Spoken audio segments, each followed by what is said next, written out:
ikibazo hano niwe mabuja, karibu mabuja. Kuba ari mabuja ntabwo byatuma ndohoka ariko mabuja nta bukwe mfite, sibyo? Nubwo uri mwiza iki ariko twikomereze gahunda z'akazi utazanangusha twarabamenye. Sister arakubwiye nawe mwifuriza ishya n'ihirwe nyine wabona nadohotse kuri mwiza nawe waranshaka biragaragara yabivuga ahubwo sinakuvuga.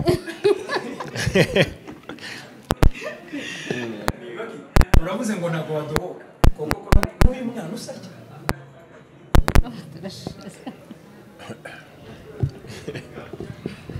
nta gahunda ndagira ibyo bintu ariko niza wenda tatekerezaho, sibyo? Ngo ntayo.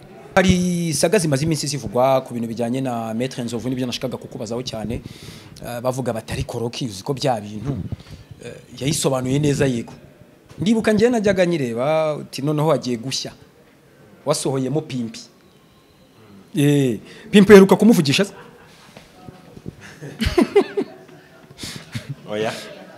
Happy. Nago meruka kuvugana. Sure.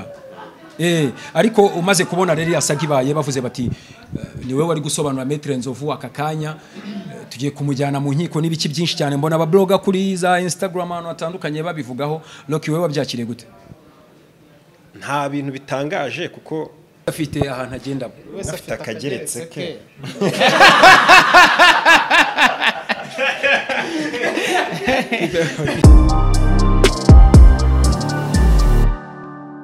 Reka nangire ngusuze cyane nkwifuriza ibihe byiza ndetse nkwifuriza ubuzima buzira umuze.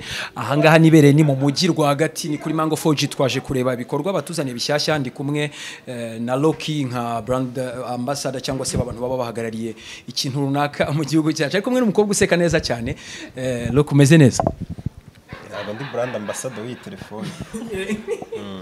Naje kubafasha nk'abantu twakoranye kugira ngo tubereke tubafashe muri launch yayo byo gusa. Bavugaga ngo aba brand ambassador, ngira ngo uri brand ambassador wa Mango 4G ahubwo. Oya, ntabwo ndi brand ambassador. Uragira ngo nkupire akandi kazi mani. Ngiye naje kubafasha kuri launch y'iyi telefone kubera nabanje gushima igitekerezo cy'iyi telefone. Ni igitekerezo cyiza bagize cyo kuvuga ati abantu benshi ari ukuntu bazi ngo telefone zirahenze, buri ushobora kubona weho telefone ya smart guhendukiye iyo iPhone iraza ukagura ugasanga ari abantu ucaho wiri uri kuri YouTube, uri kuri Facebook, uri guposting ucata Facebook, utazi ko ari abantu bigoye kuba babona iyo telefone. Niyo mpamvu Mango nakunze igitekerezo cyo kuvuga ati buri munyarwanda byibura tubibafashemo na wa wundi udafite amafaranga abashe kubona telefone. Niyo mpamvu bakuzaniye telefone yitwa Akeza ku buntu. Uragenda ahantu Mango ikorera baguhe telefone y'ubuntu, icyo ukora cyakora ubasigira 36,000 urabibona bya internet uzakoresha umwaka wose. Urumva ubuguze internet ntabwo ubuze phone ya amezi 12. Okay, nyakirira uyu mukobwa mwiza cyane mu cyubahiro cyawe. Ikibazo hano niwe mabuja, karibu mabuja.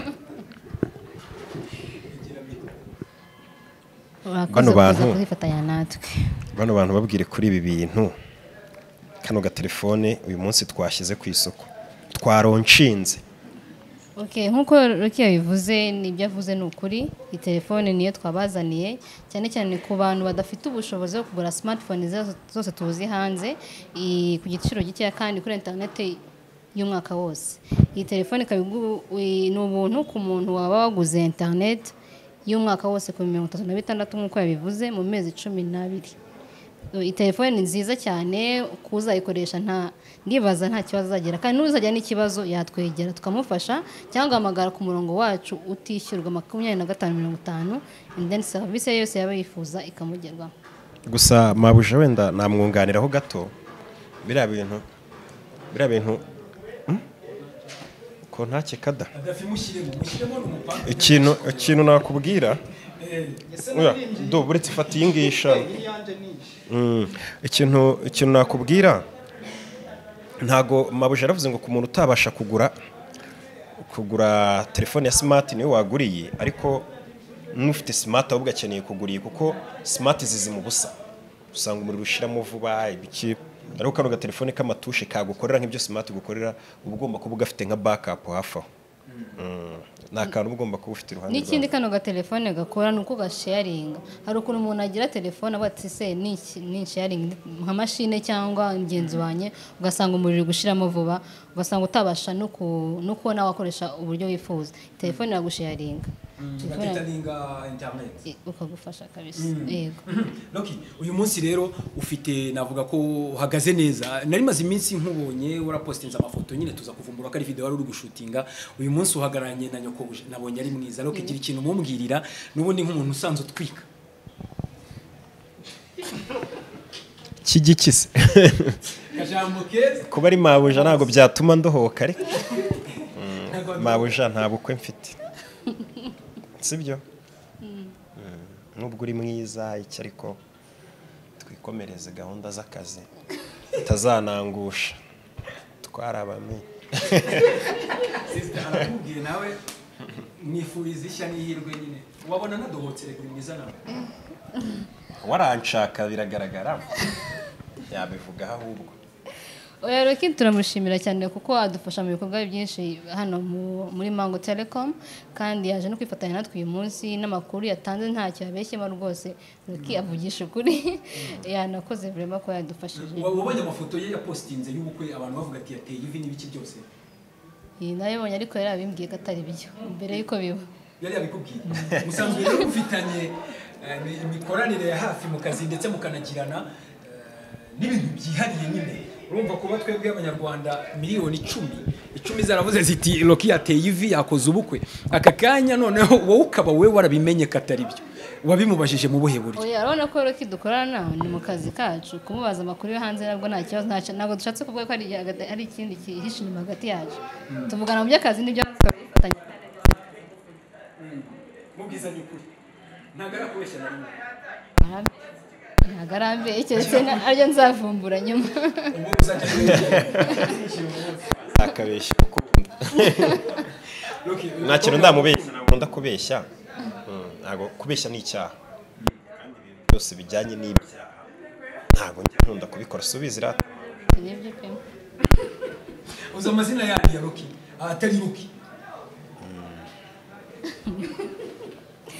ntabwo nayoberwa ndayazi urayazi nayahe wiyavuga hari abantu mba nashaka bayamenya nta n'umuntu uvuga umugabo mu izina nta muntu uvuga umugabo umukobwa azi ikintu bita umugabo yize umugabo nta muntu uvuga umugabo mu izina ahari urivuga kirazira yakwivuga ahubwo ariko yakuvuga uvuga Roki hari umugabo ukurimo sinakuvuga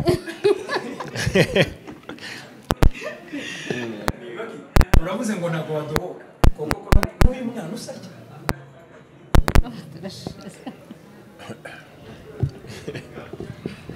nta gahunda ndagira y'ibyo bintu ariko niza wenda tatekerezaho sibyo ubu ntayo ndacyahugiye mu bintu byinshi gushaka amafaranga ni nawe twishyura hano buno niwe uduha amafaranga nubwo aduha make mabuja ko mutanyongeza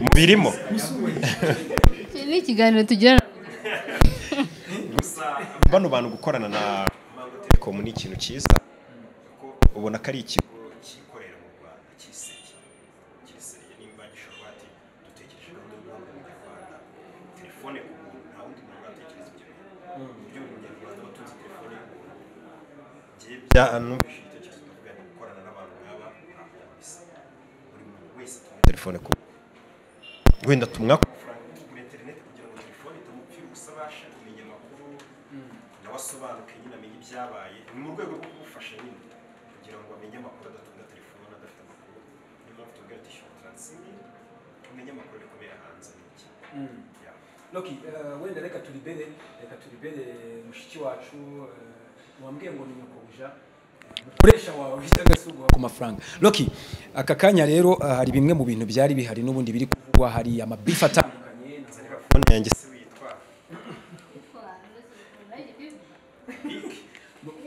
Mugiye gupfa na telefone noneho. iya telefone mwanayipfa mwayicarira hakeza ni telefone ya danje.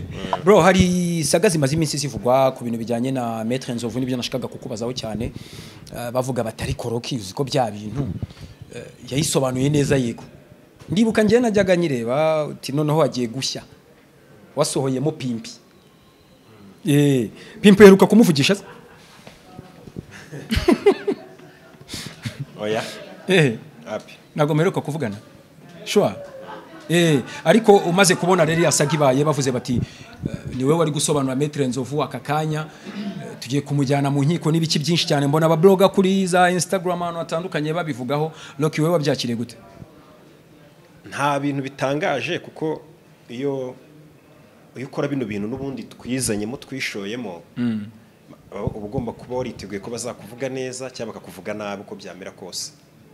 Rero ikintu cyose ubu ngubu wamvuga ntabwo byantungura gusa ngenzi ko nta buhemu njya nkora ibindi biracyakurikiranwa niyo mpamvu nta kintu nabivugaho kuko hari ibigikurikirwa n'abagerageje kubivugaho bakabizana ibitari byo bakavuga ibitari byo nabo bari gukurikiranwa.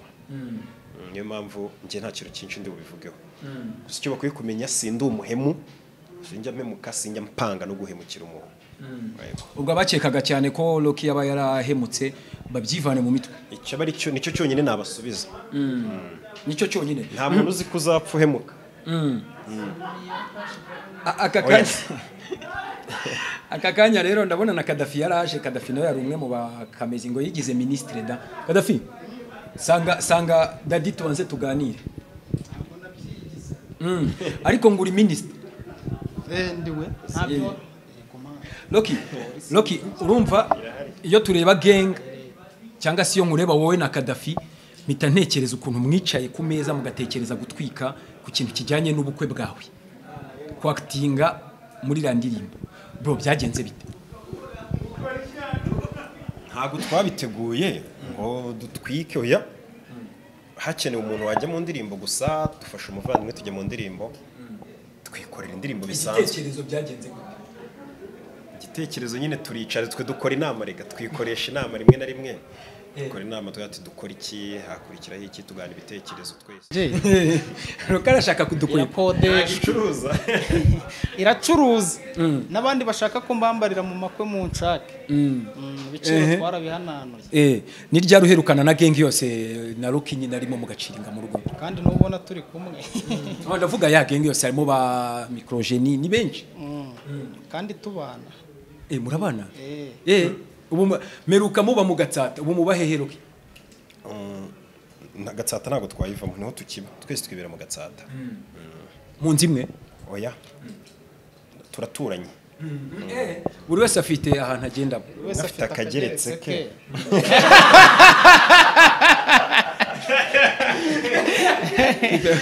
Somba gatari ibinyoma ariko byiza. Wisubyumva ko ari ukuri se?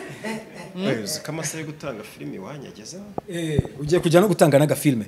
Ubu ngubu rero Loki wa mukobwa bimeze gute? Wa mukobwa mwakoranye muri iriya ndirimbo mujya muvugana? Turavugana n'umushuti wacu wari waje kudufasha mu ndirimbo ari nabikora nk'akazi. Muraberanye kweli? Mu buhe buryo se? Kada urebe nabonye ko byari sawa. Byari sawa cyane. Ni nabwo nabonye umuntu bita Loki aflowing. Uzarebe behind the scene ukuntu babinyigishije byari bigoye. Ariko byasaga neza. Ni danje. Ashaka kuririmba si ibintu byacu. Ariko ni fresh tu harimo n'ikirinete n'iki byari swag. Wagira ngo nibyo. Murakoze. Alright, reka mashimire rero Kadafi. Ejo bundi nawe uherutse kwambara ariko bro. Kuva mu bwiza ujya mu bundi. Ubu uyu munsi rero imigabo n'imigambi nka Kadafi noneho mu kamezi wa kamezi. Kwambara ari abantu badahita babyumva ko n'ubu ndambaye. Badahita bumva ya ngofero nziza. Oya, uvuze ngo uherutse kwambara na mu gitondo nambaye buri munsi ndambara. Ahubwo jye ubivuga neza kugira abantu babyumve. Na graduating cyangwa se nasoje amashuri. Ubura wari yasoje. Ujye utekereza kuzasubiramo kuzakomeza. Already ubundi kwiyandikisha ndakomeza amashuri sajya arangira. Ahubwo ari ikiciro nasoje. Hari ikindi ngiye kwiga hari n'ibindi nziga mpaka ngezaho nshaka. Ese ubundi Kada ngiye nkubona kuri kamera. Abantu ukaraga hari utuboro ufite ukaraga nkabona bebesheje hirya ubundi wize iki? njye nize economy tu Economy. international economy Mamona RE bazaguha n'akazi ahubwo ko gucunga n'umutungo byose ukajya nubundi uwo mfite se urona kuwucunga binyuze mfite umutungo mwinshi nawo kuwucunga ntibyoroshye urumva RE no bafite umuntu wabo bishinzwe kabisa bro reka ngushimire cyane urakoze kabisa